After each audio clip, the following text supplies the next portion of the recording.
Thank you very much. And France have ridden the magic carpet to the title. Not there to lift the trophy, but he is alongside. There he is. What a moment.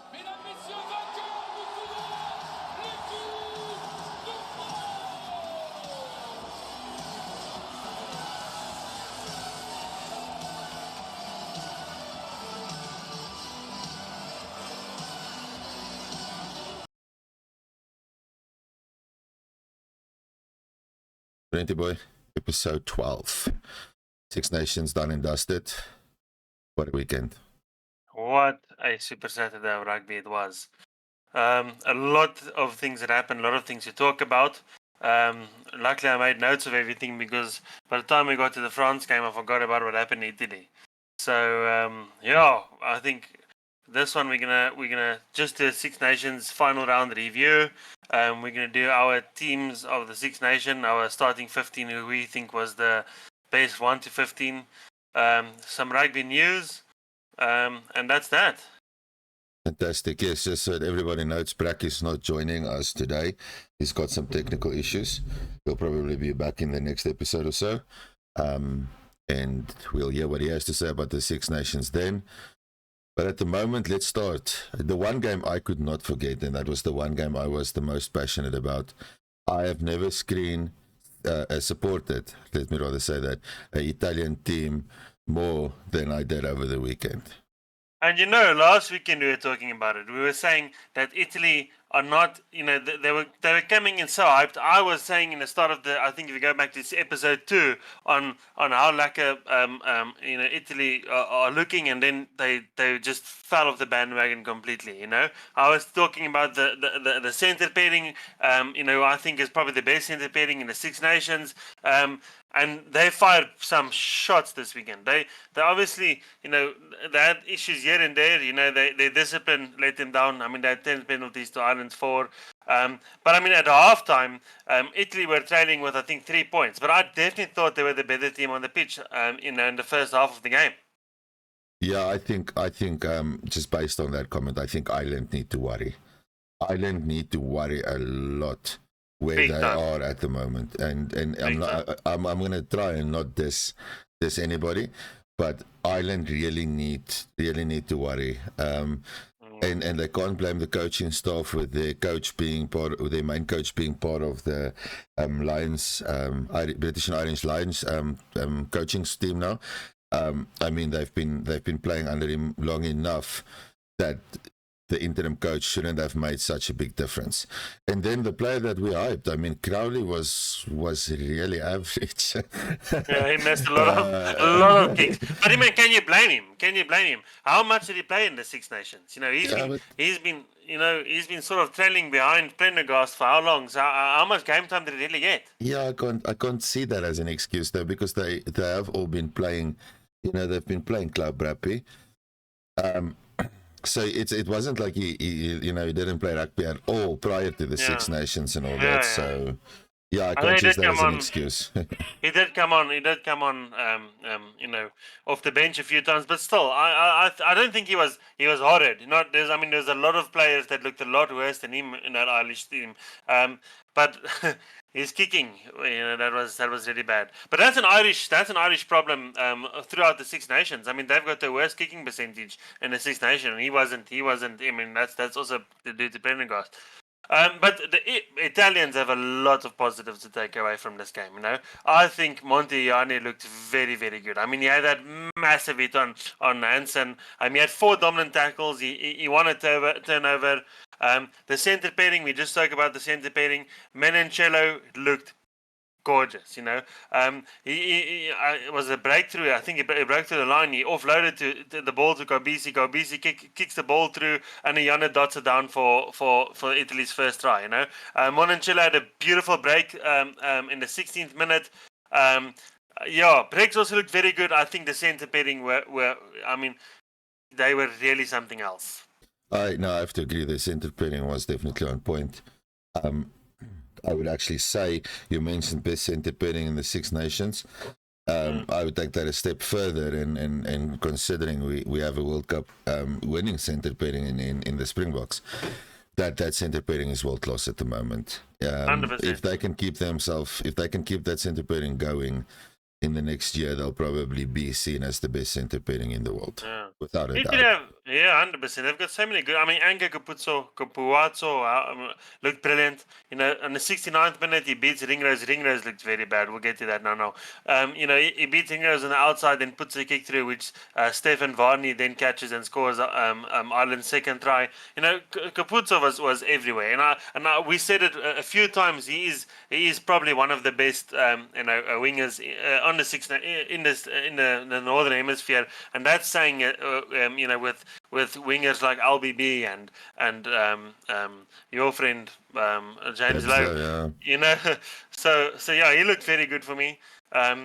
Martin Page-Rello, the 9, looked very, very good, you know. On the 29th minute, he had a beautiful break. You know, he gets tackled, he offloads but misses the player. He gets back and up and gathers the ball again and puts it through a kick. Unfortunately, Cloudy gets there, you know, before any of the Italian players, and it wasn't a try. But, I mean, he looked very, very class. Yeah, no, definitely. I couldn't agree more. Look, the thing is, I actually feel sorry that Italy lost the match. Because they were definitely, without a doubt, the best team for me this weekend. I just think that I always say there's a good team will always get a positive result. I think Ireland did show their class in keeping that match together, keeping up with the win. I just feel like I'm going to say this again. Ireland is in a lot of trouble. There's no development going on there, and I just quickly want to touch on that. You know, I was looking over, you know, this weekend. I looked at Italy. Italy's got young players and they've got fiery players. Italy made a bunch of cynical mistakes. That one yellow card that they got where he slapped the ball out of Stupid it was such a dumb mistake. And I'm like, why? What's the thought process? And then, you know, in that moment, nothing makes sense. I'm looking at, you know, Scotland is looking decent. They've got some young players. But I think Scotland's also going to probably feel it getting to the World Cup. And then you look at France, you look at England. Those teams are building. And the debutants that come on for England, we'll get to that in a bit. But we'll get to them. I mean, Ireland needs to worry a lot. I don't even see Ireland finishing in the top 3 in the next Six Nations or the one after that. I think Ireland's really in trouble. Well, we'll talk about that because I've got my 2 cents on who I think will be the top nation in the Northern Hemisphere in a few years. But touching on that stupid yellow card from Michel Lamaro, you know, it was really, really silly. And actually, Ireland actually scored from that, you know, because, you know, they got the penalty and they had the line-out kick. They set up a maul. One good thing that Ireland can take away from this, their mauls were unstoppable. You know, they did add a few good maul tries there. You know, and the second was another yellow card. It was actually upgraded to a red, which was the one from Ross Vincent, you know, with the high tackle. I can't even remember on who it was. But yeah, there's a lot of positives that Italy can take away from, and there's also a lot that they can build on.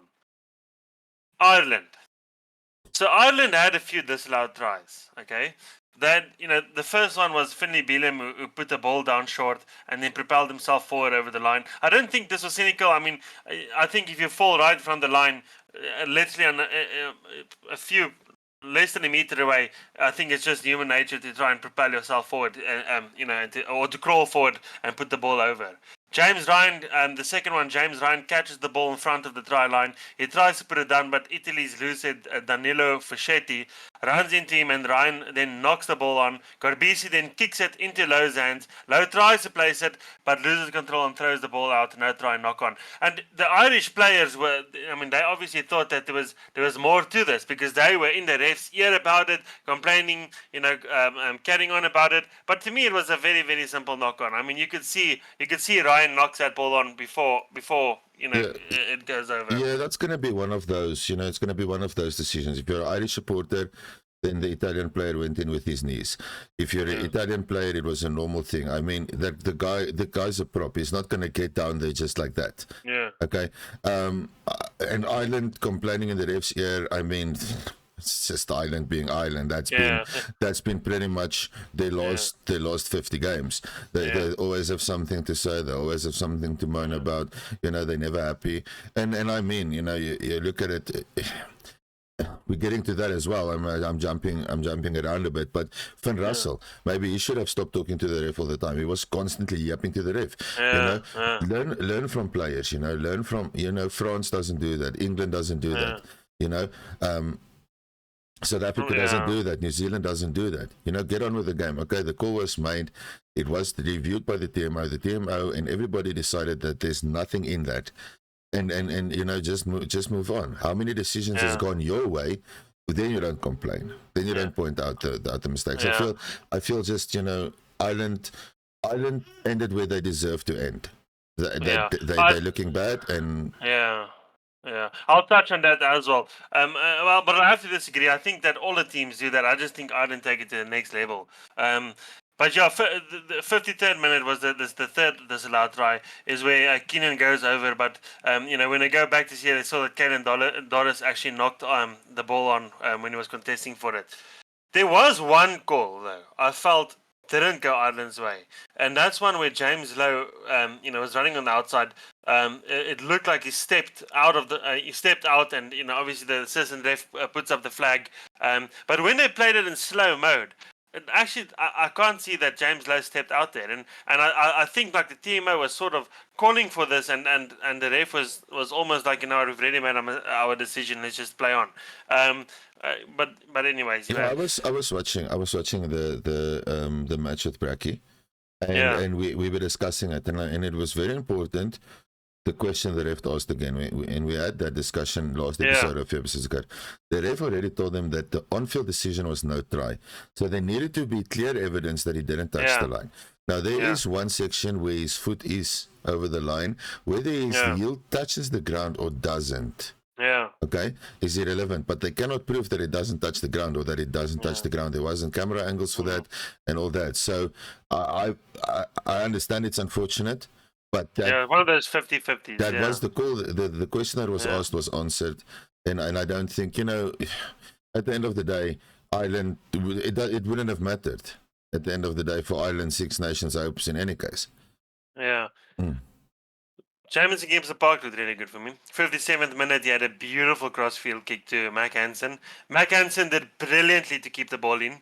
He jumped into the air, he was out, and it's James Lowe style knocks the ball back into play, and then Sheehan goes over, and that's the fourth bonus point try. Gary Ringler should have just stayed suspended. He looked terrible. I mean, the Italian centre pair exposed him big time in a few instances. I mean, he made 5 tackles and he missed 5 tackles. So, yeah, Gary Ringler's looked very bad. Maybe that is due to being suspended for how long he's been suspended for. I don't know. He was a world-class player. I haven't seen it in a while. Maybe it just jot that down to the Irish just going down a downward spiral. Jack Conan looked good. I always say Jack Conan looked good. He was playing on flanker this weekend, not on 8th, and I still think he looked good. He's a very physical player. I really, really like Jack Conan. Josh van der Veer is a shadow of his former self. He had such a shite Six Nations, and I wouldn't pick him for my British and Irish Lions squad. I honestly think, he was World Player of the Year. Was it 2021? Yeah. And he was World Player of the Year in 2021. I haven't seen that from him at all. Not in the Six Nations and not in the last couple of years, to be honest with you.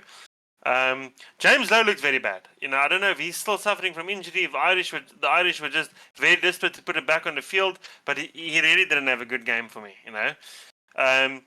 Dan Sheehan looked very, very good. He scored a hat-trick of tries, and he was just everywhere. Dan Sheehan was very good. It was 2 more tries, and then that try we discussed a few minutes ago from Mac Hansen. He really is world-class, and often one of the standout players in the Irish team that doesn't always look as hot, To me, now I'm going to go on a bit of a rant here now. Ireland were found out. One would think that after the hiding they received last weekend, like New Zealand, when they get a hiding, or when South Africa gets a hiding, or when Argentina gets a hiding, they usually come back with more intensity. And you would think after the hiding that they received last, they would prove how good they are by putting a number on a team that probably should have this. They probably should have destroyed. But they just couldn't get it done. I think their third place in this competition is a very good indication of where they stand in the Northern Hemisphere. And as controversial as that is, and as many hate comments and things will get, look at the stats. They scored the third most points, 135 behind England and France. They scored the third most tries, 17 behind England and France. Third most try assists, 14 behind England and France. They have the worst goal kicking percentage out of all 16 teams with a 66.67 percentage. They're fourth in carries with 574. They're fifth in meters carried and meters gained with 3,287 and 1,737. They're fourth in line breaks, 26. They have the worst tackle percentage at 84%.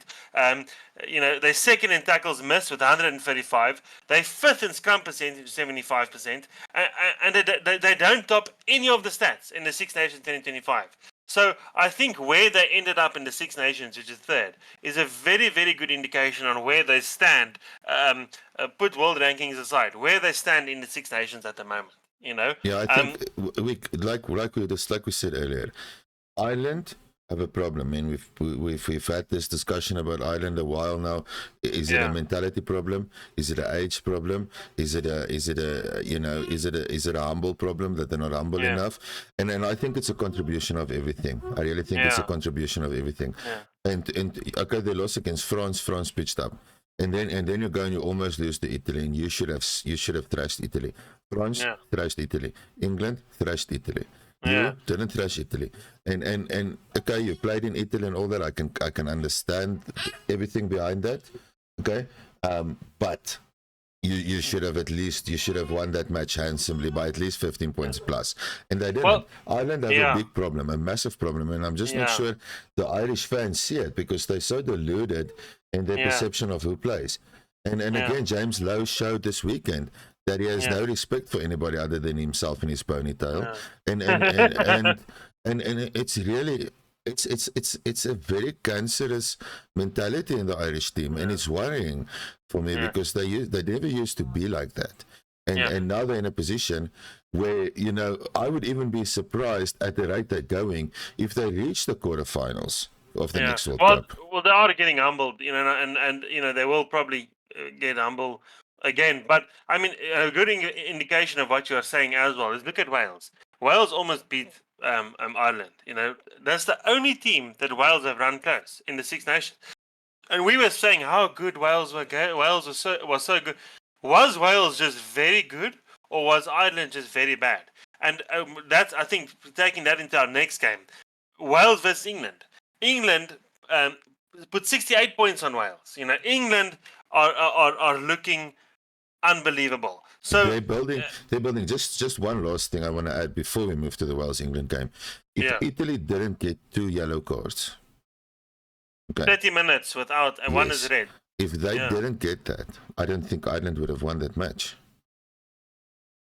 I don't know. It's difficult to say, but I mean, it proves a point where we are talking. What we are talking about. We are matching up Ireland, who used to be world number one, and the crowd favorites for how many years now, against Italy, who's been the wooden spoon bearer of the Six Nations for generations. And the fact that you can make a statement like that Italy could or should have won or beaten Ireland, just is a testament to where they are. And it's weird, and that is probably how the Six Nations works. But about 2 weeks ago, Ireland were on their way to a three-peat, and then they got found out properly.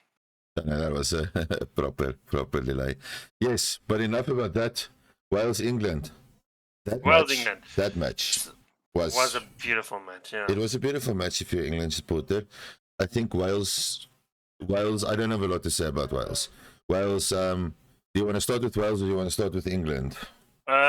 Let's start with England. There's a lot more to say about England. Okay. England were playing beautiful attacking rugby. They scored 9 tries against Wales, and they looked unbelievable. And just if you talk going back to a team that's on the build, so I'm going to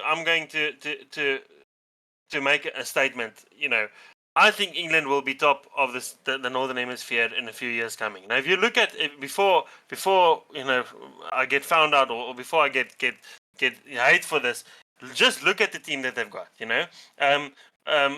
So there are so many young players. We've got a Finn Smith who's 22 years old. He had on the ninth minute, he had a beautiful long pass that led to a try. Beautiful cross kick field, kick 33, cross field kick on a 33 minute. He had 2 try assists. He was a real general. England have the highest percentage of goal kicking in the competition, 83.33%. That's largely thanks to Finn Smith. Yes. Second most try assists in the comp with 4. Second most successful conversions with 13.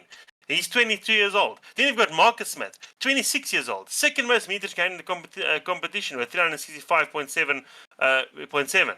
Tom Roebuck, he was 24 years old and he looked like a beast this weekend. He scored the second try in the 9th minute. He's so powerful, he's so fast, and he's so good under the high ball. England usually like to have very tall wingers, and all of them are usually very, very good under the high ball. Look at Tommy Freeman, 24 years old. He scored a try in the 33rd minute. England's third try.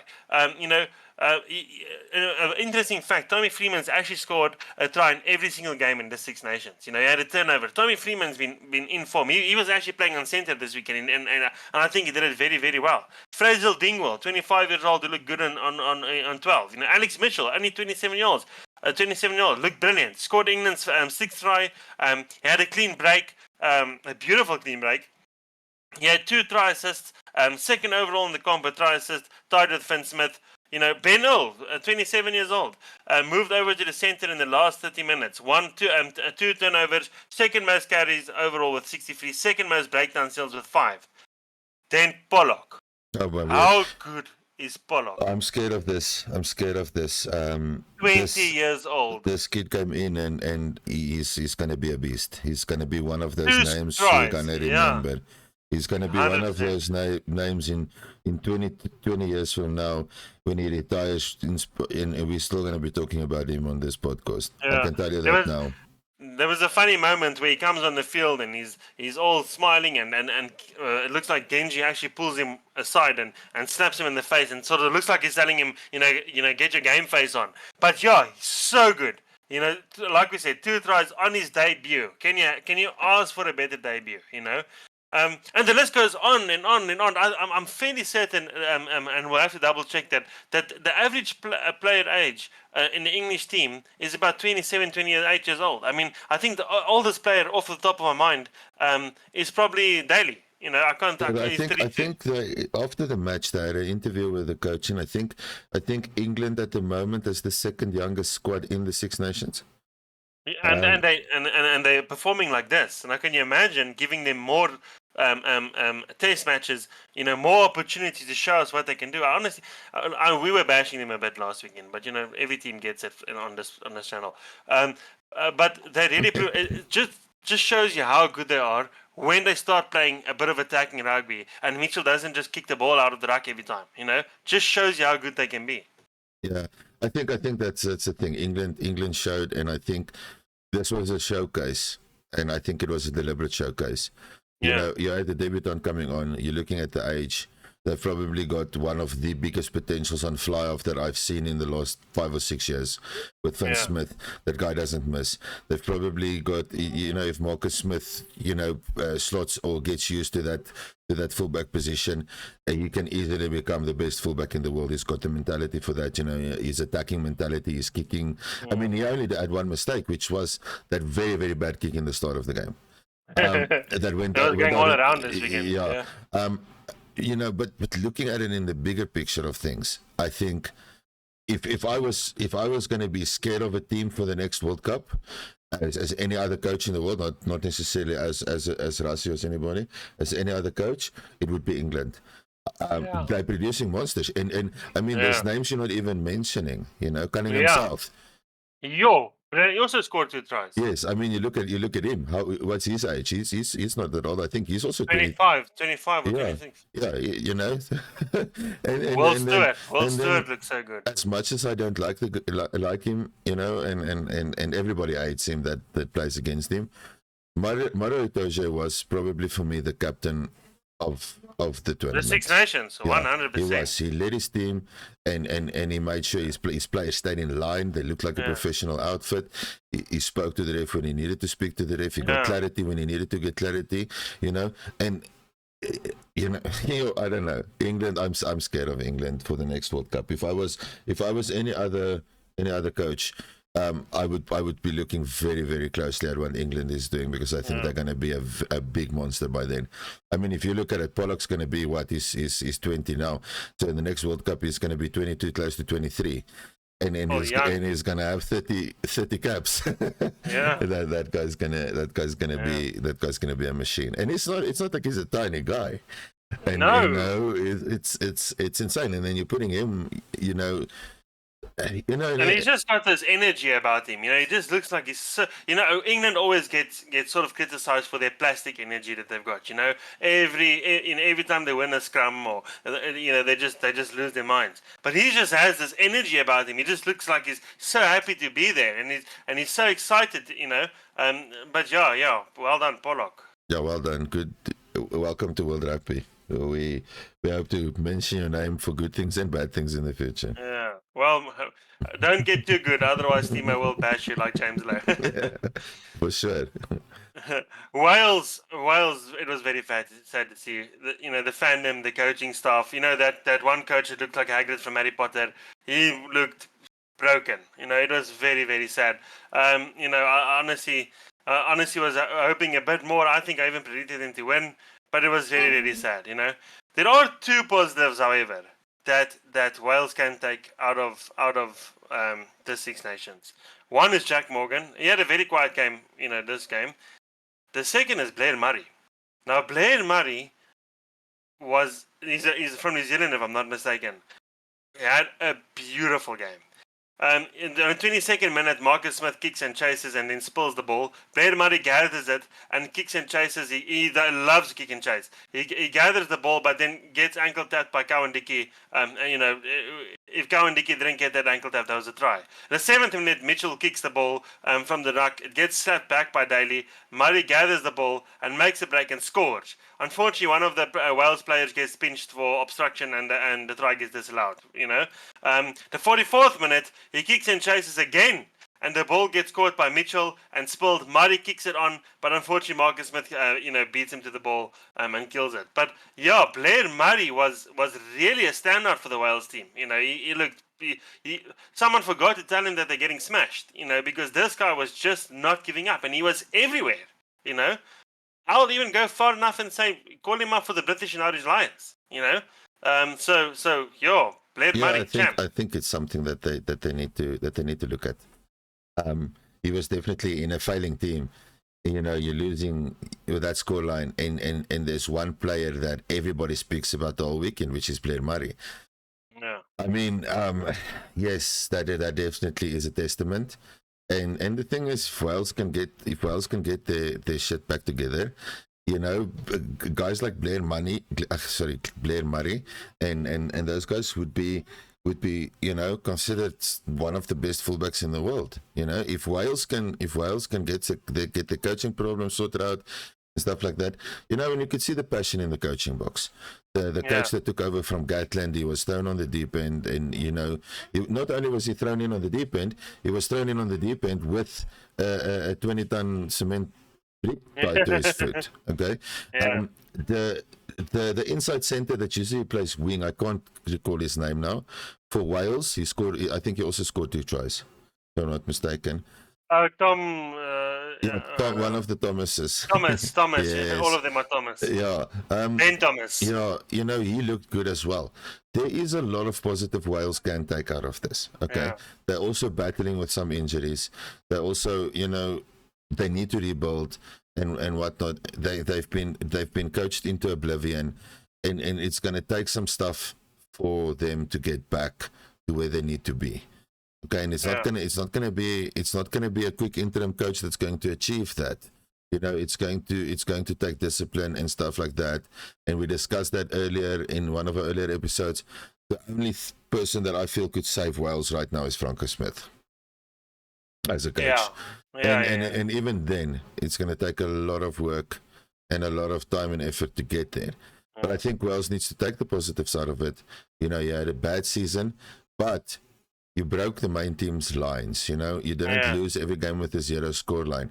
When you had your opportunities against England, you took them. You scored your tries. You competed where you needed to compete. You had a fiery fullback. Build on the positives. And move forward and come back next season as a in the end of the year tour even. You've got that bit of a break now. Sit, make your decisions, and come back end of the year and early next year in the Six Nations, and just bounce back. That is what rugby is all about. Yeah.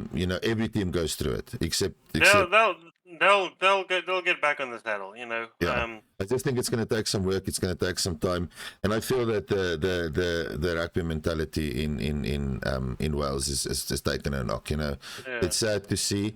The fans are sad, the players are sad, the coaching staff looks like they don't sleep. There's a big problem there, and they need to fix that pretty quickly. Otherwise, it's gonna cause one of the mighty rugby nations to fade away, and we don't ever want that. Yeah, you see, this Wales, if any Wales fans are listening, South Africa went through a very bad dip as well. Okay, not as bad. We went on an 18-game losing streak, and that was just about 2 years before we won the World Cup. That was 2017, 2018. 2016, 2017. We were losing to Italy. For the first time, we lost to Argentina. We got smashed by the All Blacks. So we also went through a very, very bad patch in 2016, 2017, 2015 even. And we got smashed not smashed. Japan beat us in the 2015 World Cup, and then Rassie came in. Rassie changed everything for us. So not every team stays down. There's hope. There is hope. Yeah, definitely. France, Scotland. Yeah, I'll be honest with you. I'm knocking on the door of 30s. I'm not there yet, but I'm almost 30, so I'm getting a bit old. The game was late on in South Africa, so I was falling asleep, waking up, falling asleep, waking up, falling asleep, waking up. So I didn't miss a few things, but from what I could see, Yoram Moafena, I hope I'm saying that right. The 12th, very good. And he's had a very good season. I even thought he looked very good against Ireland as well. He actually outplayed Bandiaki for me. Gail Fiku is back. He looked okay for me. LBB, yes, this guy is just unstoppable. Thomas, in fact, all of them looked really, really good. From what I could see. Well done, France, for winning the Six Nations. I'll be honest with you. After they got beaten by England, I didn't think they would. Oh, definitely. I was also looking at this and I was like thinking, okay, so, and I backed England and they got close. But France, well done. You smashed the games you should have smashed. Yeah. That smashing of Ireland was just, I think that just showed the class of the French. And if you look at Billy Biari, dude, is there at the moment a better wing than him? Yeah. Is there at the moment a better wing than him? And we've got Colby and Arendse, and I'm still looking at this kid and I'm going, wow, this is mental.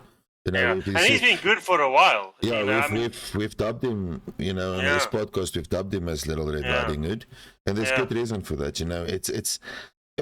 It's just such a pleasure to watch him that you can't actually hate on him. Compared to the other number 11s and stuff that we could compare him to. No, what a class player. French deserve this. And in all fairness, giving Luku, what do you call him? Jason Statham. Give him credit though. Coming off the bench, previous match, okay, your captain, and claimed to be the world's number one scrum half. Dupont gets injured. Anton Dupont, yeah. Look who comes in. So you're already playing in a massive shadow. Yeah. And he just took that match to Ireland. And this weekend he pitched up. And Again, he just did that. And I think Dupont needs to worry. Because, you've got this guy. And for me, he got away. The backline felt more fluent with him at scrum half. And this is not dissing Anton Dupont. I'm really not. But I think Anton Dupont is playing on the hype of his of everything. 100%. And I think it's wrong because you still need to understand that without your forward pack that you've got, without your backline that you've got, you are nothing. You're honestly you are nothing. I mean, if you want to then play that, if you want to play that game, you are nothing if you start making it about yourself. Yeah. Like everybody says, this is not soccer or football, This is a team game. You are reliant on it. Yes, you get good ball at the moment because nobody's pushing your forward back backwards. Yeah. Did you manage to get see Malvaka's headbutt? Yes, I actually did. Huh? I don't understand really what happened there. What the thought process is. I think because people are going like, Ramos bumped him and then he fell over Muvaka. Then I don't think the butt was intentional. I think he was actually trying to get up and he slipped, And I don't think so. I think he rocketed his head into Ben White, and I think he should have gotten a red card for that. I like Malvaka. I think he's one of the best hookers, if not the best hooker in the world, But that was a cheap shot, Honestly, I'm very surprised he got away with that. That reaction for me would not be somebody falling over you. I'm pretty sure we know how scrum halves get. They've always got something to say. We've had the best example of that when we had Faf playing. I think Faf got under so many people's skins, that it wasn't even funny. So probably something that was said, and at the moment and stuff, that is what it got down to. It wasn't a pretty sight, considering the French have really had pretty decent discipline to Six Nations. To kind of finish it off like that for me it was silly. It was really silly. It was very funny. Because I'm thinking like Ben White did milk it. He definitely milked it. Oh, definitely. But that's been going on, a while, especially in European rugby. Yeah. Milking of stuff and whatnot. But needless to say, it was an unnecessary scenario, and we move on from that. And well done, France. well done France. Well done England. Finishing second. Well done Ireland. Finishing third based on the fact that you basically look like a former version of yourself. It's been a good season. Well done to all the teams. Wales, even well done. They got close to beating Ireland actually. So look, let's take the positives. There wasn't one game that was not that didn't have its value. This was a very good Six Nations. I mean, I think this one tops 2024 by hands down. And then considering the Six Nations wasn't over until France finished their match. 100%. This was with really three horses in the race, and then you get there. Ireland wins the first match, they top the log again. England win, they top the log again. Look, and England needed to score 100 and something or whatever points, right? Yeah, but they did. I mean, they did put a number on. Well done. Yes, but I think England. At one stage, I actually said to Bracky, if England continues down this trend, they're really going to close down that point difference they have to France. I think that's what they were going for. Yeah. But the next thing we're doing is something very interesting. We spoke about it before. The both of us made a Six Nations team, of the season or whatever you want to call it. Basically, a starting 15 players who we think were the standout players in that position in the Six Nations. Or if we had to make a team, not a British and Irish Lions team, if we had to make a Six Nations team based on the Six Nation teams, and to field against an All Black or South African team tomorrow, who we would choose, Do you gonna want to go first, or you want me to go first? No, I'll go first. That's fine for me. Okay, so I went very non-Irish, and it's not that I don't feel that any of them need to be there. So I'm going to go through my team. Okay. Okay. I started off with lucid prop was Gross from Good France. choice. My Good hooker choice. would be Muvaka, and my tighthead prop is Antonio. The reason why I went to full French front row is they have just basically destroyed every opposition Good that they choices. Yeah. have faced. Yeah. My lock pairing, I went for Maro Itoje. He will also be the captain of my team. I think Okay. he's been a brilliant leader the Six Nations, and I don't know. It's almost like he matured for me in the Six Nations. He's just kind of stepped up. He's taken the role. He's Yeah, and he cemented was getting a lot of himself. height. Yeah, Yeah. he's cemented himself for me as probably one of the best number fours currently in World Rugby behind Eben. Yeah. And Obviously. really, yes. Okay, then I went for Tyburn on 5. Oh no. And I just feel that when it comes to him, he was probably the only one that really looked solid for me in 5. in the Irish side. My two flankers, 6 and 7, is none other than the curry powders. Oh yeah. Tom and Good choice. Ben The Curry. Curry Buddies. Yeah, the curry buddies, they've just stood out for me. Ben And looks so good on this yes, weekend. and yeah, they really, and it's like they were trying to outplay each other for man of the match, Yeah. every single game. And they put their bodies on the line, and so my Warrior Award also goes to them.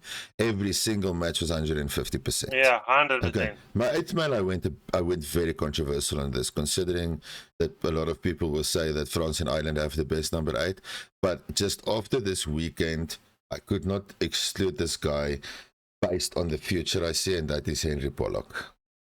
Okay. So my 8 is Henry Good Pollock, choice. Good based choice. on where I think he's going to probably end up, and I think he's we start probably like going this. to be on this list, on this podcast, on this list a couple of times still in the future. Yeah. Scrum off, just because probably of the weekend cemented it for me, is Alex Mitchell. I feel Alex Mitchell got his backline away beautifully. I felt he read the game well, and he did what was expected from a quality number 9. Yeah. And along with Finn Smith, he was just good. My number 10, I went for Tamak from France. I just felt he was solid. He coming back, and everything just kind of clicked. He got the backline away. He's probably one of the best defending fly-offs at the moment. Yeah, he's good. He's very good. And then number 11, there can only be one. That's Billy Biare. Then my number 12, this weekend... This is a difficult one. I struggled with 12. No, I didn't. After this weekend, it was just simple for me. And considering in this list the competition that I had, but Melancello was just next level this weekend. Playing against a top team, Bandiaki comes on and he just had Bandiaki's number. Yeah. And it was just beautiful. And it's a difficult player to outplay. Yeah, although I know this is not his position always, but my outside center is Tommy Freeman. I think he had a fantastic match, and I think he's really, even if they move him to center, permanently, I don't think it will be a loss. My number 14 will probably be a bit controversial as well, considering you've got the James Lowe's and whatnots. Okay, it's Capozzo. That guy is a speedster of note. He's got so much speed. He just looked so good, and I just wish he had more opportunity. Yeah. And then my fullback goes to Blair Murray. Murray. Okay, Yeah. well done. I think Blair Murray just stood out for me in the battling side. He was there. He put in the miles, and he gets my GG award. It's just just based on that. It was he in a battling side to put in a performance like that, and look like you are 15 players was just next level for me. I'm really impressed with everything Blair Murray did. That's a very, very strong team, and it is. And I think my team I think 70% of my team is different than yours. So I don't know if you want to add anything. You want me to No, let's see how wrong your team is. I went with Ellis Genge on my loose end. Okay, there were a lot of good options on loose end. We have Andrew Porter, he's a deadly scrummager. Nicky Smith also looked good. Cyril Bile, I mean, he didn't get a lot of starts, but I mean, he did score 2 tries against us in the World Cup. But he was playing a lot from the bench as an impact player. Very good choice. And then Gross, who you went for, who was also very, very good. But ultimately, I went with Ellis Genge, and his performance against Wales is what edged it for me. He destroyed Will Griffith-John. There was at one stage where I think Wales went early, I'm not 100% sure, and then Ellis goes to Will Griffith-John and asks him something along the lines, are you scared to scrum? You're a tight head. You shouldn't be scared to scrum. So Ellis his performance over the weekend is what cemented it for me. On hooker, I went with Dan Sheehan. Okay, there's a lot of good options there as well. Malvaka, probably the best hooker in the world, but he didn't have the best Six Nations. Like I said, we just touched on the head, but but and he made a few silly errors last night as well. But he is a very mobile and elusive hooker. But ultimately, Dan Sheehan just did it for me. He had a very good campaign, and he was often a standout player for an Ireland side side that didn't always perform the way they should have. He also scored a hat-trick against Italy. Third, now this is the one I changed probably 3 times. Again, and this morning I actually decided in the effort I'm going with Tom Willis. Tom Willis, very good option. We had we have Finney Beelum, Winnie Otolio, like you chose, and Will Griffith-John, all very good options for the tight end. But if you asked me yesterday, I would have went with Matt Fagerson even. But that little step to score just edged him for me. And I'm sure he will definitely be in the British and Irish line setup.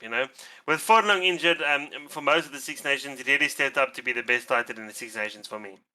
Fourth, both of us are agreeing Mare Toja. I also went with Mare Toja. On 5, I went with Nicolo Canone from Italy. I went. He also just always looked good for me when he came on the field. There were a lot of good options for that, but ultimately Canone just edged it for me. 6, I went with one of the Curry buddies. I went with Tom Curry. Also, a lot of good options there is Francois Cross, Jamie Ritchie, and Sebastian Nigri. But Tom Curry was just one of the standout players for England this season for me. Then on 7, I went for Jack Morgan.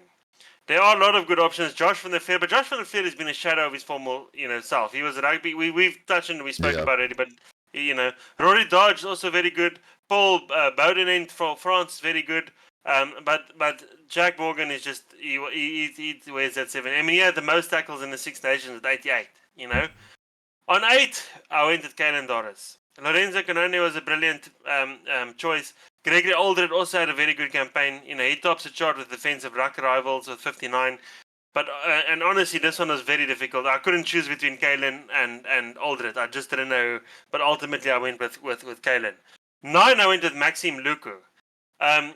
You could have gone with Mitchell, DuPont, and Jamison Gibson Park. All 3 very good choices.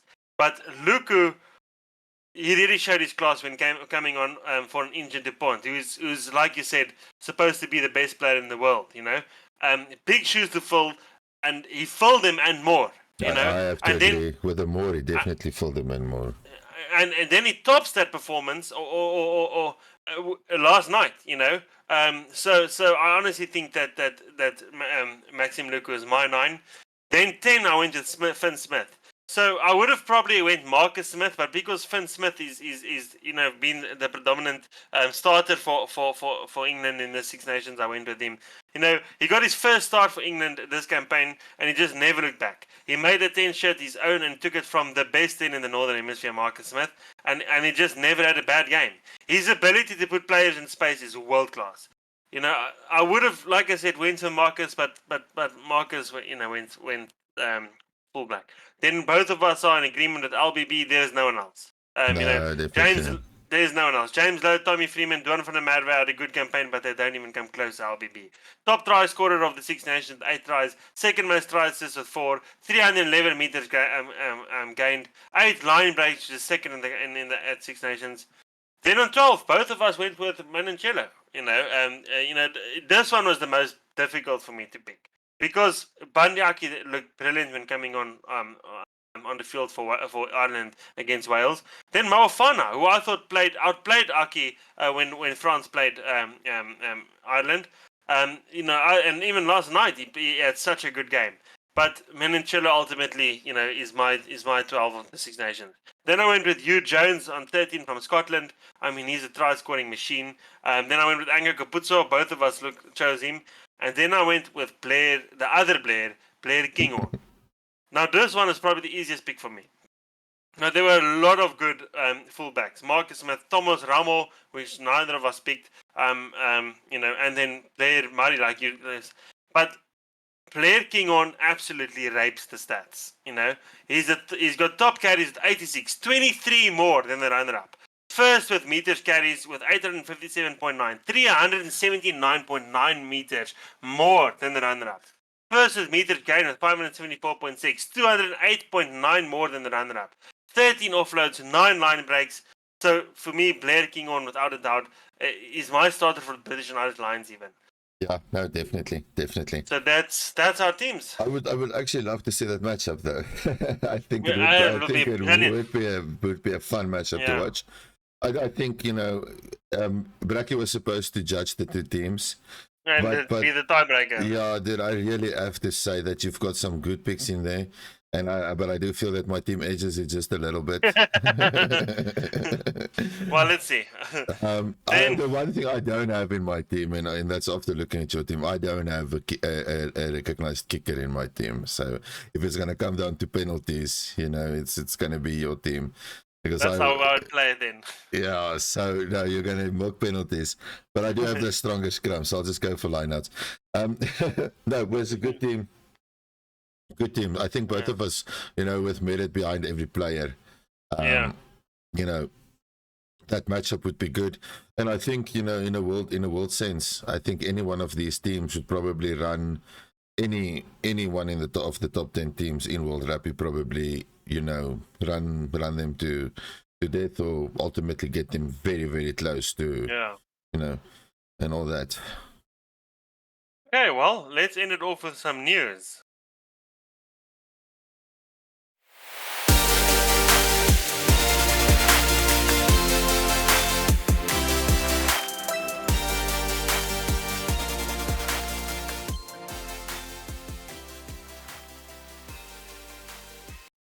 Plenty news. Let's do this, boy. What do you have? Okay, I've got only 2 topics. If you want to hear some news after you've heard it a week ago, this is the place to come to. The first one is Marius Lowe moves to the Sail Sharks. Marius Lowe from the Lions, who I think was a really, really good 12.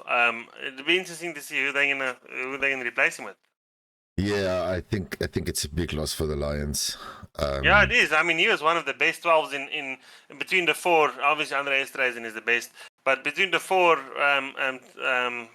South African URC teams, I actually think you're way up there. Yeah, definitely. I think it's gonna hurt the Lions again, and this has been the Lions' curse. Yeah. Create good players and then lose them. Create good players and then lose them. And I still feel that this comes down not necessarily to coaching. I think this is where the financial thing, the management of the Lions Rugby Union. I mean, Rudolf Stroylis there a couple of years ago, as we mentioned in other episodes, he was part of allowing players go into the dams naked. It's I wouldn't hire somebody like that to manage my rugby team. But move out of Ellis Park. I mean, seriously, Ellis Park is it's really not the only time Ellis Park is ever full at the moment is when the Springboks. Is when the Springboks are playing, and even then, you've out of the 80,000 people that are there, about 40,000 of them have to walk home because it's so. Half the buckies have been stolen. Yes, look, Marius Lowe, big loss for the Lions, and then going to Sail Sharks, Judas team. So He'll feel right at home. I mean, there's more Afrikaners in that team than. Yeah, and then obviously I saw on the rumor mill today that they're chasing Edwell. No, I think the Hollywood Bets Sharks are chasing. Sales. The Sale Sharks also are chasing him now. So I hope the Sharks, Hollywood Bet Sharks, put up a fight because we need him. yeah, so clearly, all the Sharks want him. So there's some sharks in the water, yeah. No, I think look, the Lions can't afford to lose that any one of those two players. But Edwell hasn't been confirmed yet. Marius Lau, I think, is going to be he's going to leave a big gap, and hopefully the Lions do have a plan for that, and hopefully it doesn't hit them too hard. Well, talking about the Lions, we created our first hype video. Timo is going to put the link in the description, and it's all about the Lions. We'll do one for every URC team. Funny enough, we started the Lions because neither of us are Lions. But they're such a good team to watch, though. They are a good team, and the hype video really emphasizes that. They really are. Okay, second part of news is last weekend they were busy announcing it during the recording of the episode, and now we have the results, and that is the SA Player of the Year, which is Cheslin Colby. Look, there was no other one. You said it was going to be him. You and Bracky, both of you. GG on that. I feel, looking at all the awards that happened there. I mean, you're looking at Nadine Roos, stood out as the women's player. It was just such a good award. Sasha, Jerenza Julius, it was such a good award. Watching players get honored that deserve to be honored in the South African perspective. Our women's rugby team basically going to the World Cup soon, the Women's World Cup. So that's something we're also going to be covering pretty soon. And they've got Swys the Brain, that's their part of the coaching staff now, and I think they've jumped a couple of rankings since he's taken over. So there's a lot of hope there. There's a lot of good to take out of this. Nadine Roos, we just want to mention her, our Women Player of the Year. What a talent! She's been part of the sevens thing. She's played scrum off, she's played fly off, and she's just been phenomenal. Leader in women's rugby, and hopefully our guys, our women's team, they made the joke during the awards where they had an interview with her, and it seems like our women's team are having a bit of an island moment because they've also never gotten past the quarterfinals, and they asked her in the interview, do you think you're going to get past the quarterfinals this time? So hopefully they do. I haven't had the best luck with coaches and stuff like that. It's this year, the World Cup, isn't it? Yeah, I think it's somewhere between July and August, if I'm not mistaken. Yeah. I did check it last time. Last episode we mentioned it. So yes, I do feel, let's hope. We're gonna support the girls, and well, do it for us. Yes. And then Julius won breakthrough play. No, he won. Julius won something. He won. Wasn't it under 20 or something that he? Yes, that's it. 100%, 120 Springbok. And then it was. I'm so looking forward to seeing that guy in green and gold as well. I can't wait. And I really feel that he's also going to be, one of those players. Look at the thing is we're looking at the players that were announced here, and we're looking at the European rugby, the players that we saw now, the new talents. And I'm just going to use one name, Pollock. You're looking at, and even if you go further, you're looking at Finn Smith. You're looking at Blair Murray. These youngsters that are coming through. We're definitely going to be spoiled for some rugby in time to come. These players are standing out. And then just one last mention there, the three Irish players that's retiring. Conor Murray, probably for me on his peak, was probably one of the best scrum offs, in the world. And the other two players that's retiring. Yeah, Nearly and yes. O'Mani came up, his family was in the crowd, that whole thing about his family in the crowd, as much as I diss on Ireland, and they need to just know that it's because of rugby. I really don't have a problem with Ireland in the general sense. Just rugby players. Yeah, it's just it's just a sports thing. But to those three, thanks for the service and everything that you did give to the game. Thank you, Conor Murray. Yeah, Conor Murray, O'Mani. I don't know if I'm saying that right. Cian or Cian. It's Cian. Stian Healy, yeah. They were good players, always entertaining to watch. Omani was a headache for a lot of teams, and especially South African supporters. You were always under our skin. Enjoy retirement, and hope all the best for you in the future and stuff. Maybe we'll see them as part of some coaching teams, or developing players and stuff in the future. Yeah. Look at Johnny Sexton. Looks like he's part of the Ireland. He was there in the coaching box. Yeah. This weekend. That's maybe why they lost. Okay, let's end it off with that before we go in another rant. All right. Cheers, guys. Cool. See you Cheers, Thursday. guys. Bye.